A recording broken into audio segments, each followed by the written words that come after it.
Ya, shalom kekasih Tuhan. Senang sekali hari ini kita dibawa Tuhan masuk pada minggu kedua di bulan Januari, tahun yang baru, tahun di mana Allah mengajar kepada kita untuk hidup di hadapan Allah sebagai orang-orang yang punya mental anak Allah atau anak kerajaan.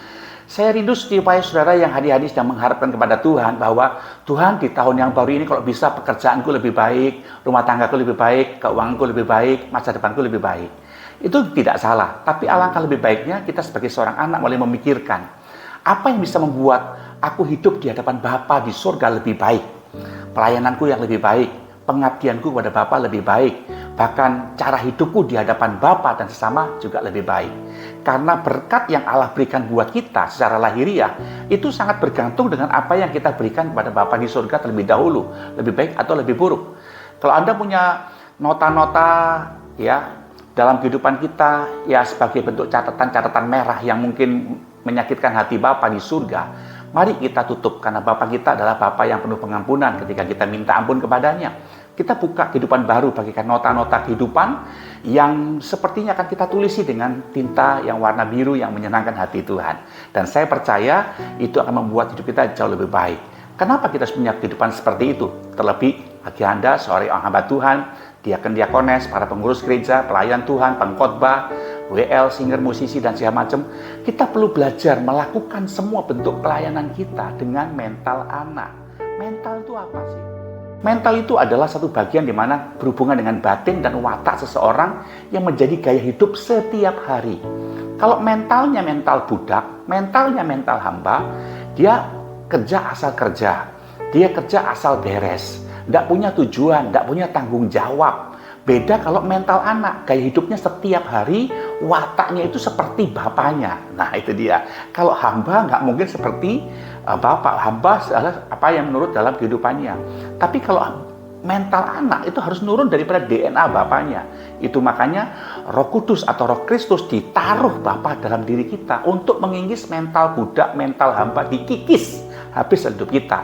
Galatia pasal 4 ayat 6 dan 7 berkata, "Dan karena kamu adalah anak, maka Allah telah menyuruh roh anaknya ke dalam hati kita, yang berseru, ya Aba, ya Bapa.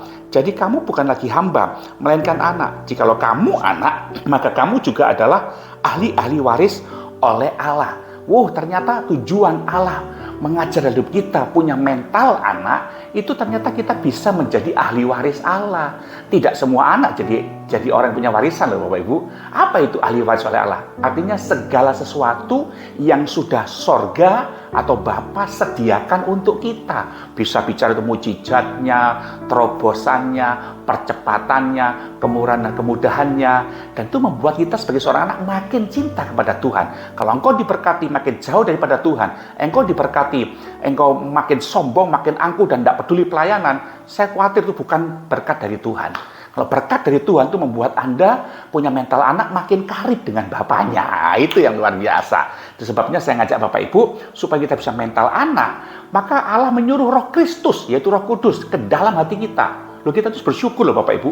Nabi-nabi perjanjian lama itu nggak punya Roh Kudus di dalam dirinya. Kita mengatakan Roh Allah ada atas para nabi itu, bukan di dalam nabi-nabi itu. Tapi kita orang percaya di perjanjian baru, Roh Kudus di dalam diri kita harus memancarkan apa yang ada di dalam. Anda beli odol, kalau dipencet yang keluarkan odol. Demikian juga ketika kita punya Roh Kudus, dipencet ada tekanan, ada persoalan, gaya hidupnya adalah gaya hidup Roh Kudus, bukan roh kuda, saudara. Ya, kita belajar melayani dengan hati anak kerajaan, bukan anak dunia lagi, supaya hidup kita menyenangkan dari Tuhan. Karena Roh Kudus di dalam diri kita ngapain? Nganggur? Oh tidak. Filipi pasal 2 ayat 3 dikatakan, "Karena Allah lah yang mengerjakan di dalam kamu," berarti kan di dalam kamu, baik kemauan maupun pekerjaan menurut kerelaannya. Dalam bahasa Indonesia sehari-hari dikatakan, karena Allah sendiri yang bekerja di dalam dirimu untuk membuat kalian rela dan sanggup menyenangkan hati Allah. Ternyata Roh Kudus masuk dalam diri kita, itu ingin membuat kita itu menjadi orang-orang yang rela dan sanggup mengerjakan apa yang Bapa mau dalam hidup kita.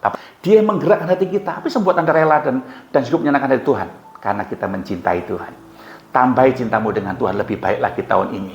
Kalau engkau cinta dengan Tuhan, saya percaya sesuatu yang kau kerjakan di luar sana, di luar gereja, Tuhan akan memberkatinya. Karena itulah segala sesuatu yang surga sediakan bagi kita anak-anaknya. Anda sudah tua, berapapun usia Anda, jangan lupa Anda harus punya status sebagai anak.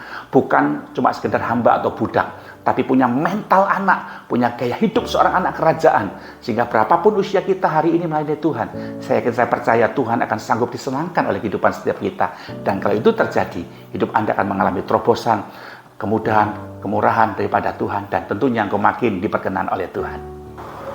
Nah, kekasih Tuhan di Bontang maupun yang di Jambi, saya percaya kalau Roh Kudus atau Roh Kristus ada dalam diri kita, mampu membuat Anda rela melakukan kehendak Bapa dan juga mampu menjadi pribadi yang sungguh-sungguh bisa menyenangkan hati Tuhan, maka saudara menjadi pribadi yang terbukti dipimpin oleh Roh Allah.